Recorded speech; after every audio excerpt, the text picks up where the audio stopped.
Hello everyone, good afternoon. আজকে আমি আমার ব্লগটা এখান থেকে শুরু করছি। বাইরে অনেক গরম অ্যান্ড ভালো একটু বাতাস হচ্ছে। অনেক সুন্দর একটা ওয়েদার।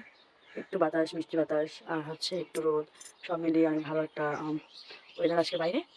আজকে এখন অলমোস্ট 1টা বাজে। আমি আমার রান্নাবান্না অলরেডি স্টার্ট করে ফেলছি। এখানে আমি ডাল চালাই দিছি কুকারের মধ্যে।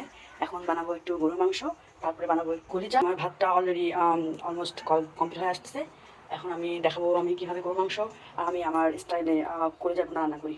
তো আমি আমার গরুর মাংসটা বানানোর জন্য আমি যেটা করবো এক সব মশলা খেয়ে নিয়ে নিয়েছি। পেঁয়াজ, আমি একটু টমেটো দেবো গ্রেভিটা একটু ঠিক হওয়ার জন্য। আর তারপরে আমি আদা রসুন বাটা, তারপর আমি নিয়েছি রাঁধুনের একটা গরুর মশলা, হলুদ, একটু সামান্য শুকনা মরিচ আর বেশি করে নিয়েছি কাঁচামরিচ, কারণ আমি শুকনা মরিচ পছন্দ করি না। তার জন্য আমি আর একটু নিয়েছি পেঁয়াজ বাটা, যেটা দিলে একটু গ্রেভিটা একটু মশলাদার হয় এই জন্য।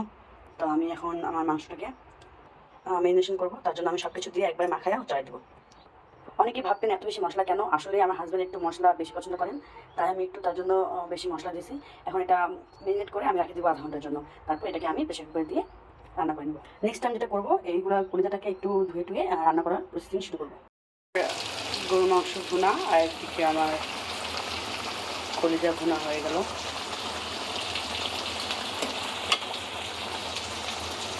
এই ছিল আজকে আমার রান্না বান্না। দেখা হবে নেক্সট ভিডিওতে। আল্লাহ হাফিজ।